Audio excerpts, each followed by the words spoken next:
అంటే ఈరోజు ప్రస్తుతం జరుగుతున్నటువంటి విషయాన్ని మీకు వెల్లడించాలనేది 0 అవర్లో అవకాశం తీసుకున్నాం.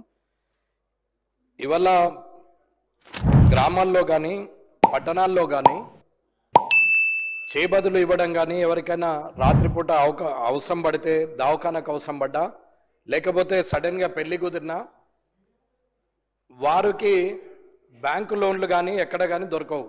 ఎందుకు అని అంటే ఏదైతే ఇన్కమ్ ట్యాక్స్ రిటర్న్స్ ఉన్నాయో లేక శాలరీ సర్టిఫికెట్ ఉన్న వాళ్ళకి బ్యాంకులో లోన్లు దొరికే అవకాశం ఉంటుంది. కానీ సామాన్య ప్రజలు నిరుపేదలైనటువంటి వారికి ఊర్లలో వాళ్ళు వీళ్ళు అప్పులు ఇవ్వడం అనేది సహజంగా గతం తాత ముత్తాతల నుంచి వస్తున్నది.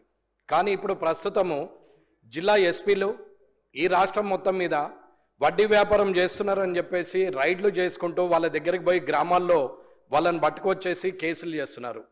ఎగ్జాంపుల్గా కామారెడ్డి జిల్లాలోనే 69 రైడ్లు చేశారు, 15 కేసులు చేశారు నిన్న ఒక్కరోజు.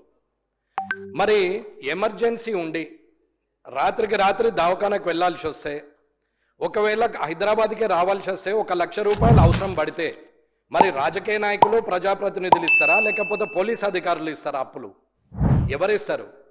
బ్యాంక్ అధికారులు ఇవ్వాలంటే ఇన్కమ్ ట్యాక్స్ రిటర్న్స్ ఉండాలా లేదంటే శాలరీ సర్టిఫికెట్స్ ఉండాలా? ఇన్కమ్ ట్యాక్స్ రిటర్న్ ఉన్న వాళ్ళు శాలరీ సర్టిఫికెట్ ఉన్న వాళ్ళకు డబ్బులు ఎట్లాగుంటాయి, ఆస్తులు ఎట్లాగా ఉంటాయి?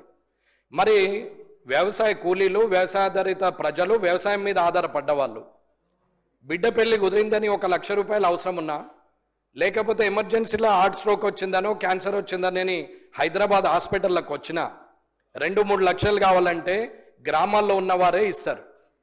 అటువంటి వారిని కూడా భయభ్రాంతులకు గురి చేసి కేసులు చేసి వారి దగ్గర నుండి కేసులు మాఫ్ చేయడానికి మళ్ళీ పైసలు వసూలు చేసే పోలీస్ అధికారులు ఇవాళ వారి ఇండ్ల మీద రైడ్ చేసుకుంటూ వారిని భయభ్రాంతులకు గురి చేస్తే రేపు ప్రొద్దున అవసరం ఉంటే ఎవరు అప్పులు ఇస్తారనేది మీరు ప్రభుత్వానికి ఒకసారి ఇది పైనుంచి వచ్చిందని ఎస్పీలు చెప్తున్నారు. పైనుంచి అంటే మరి ప్రభుత్వం నుంచే వచ్చి ఉంటుంది.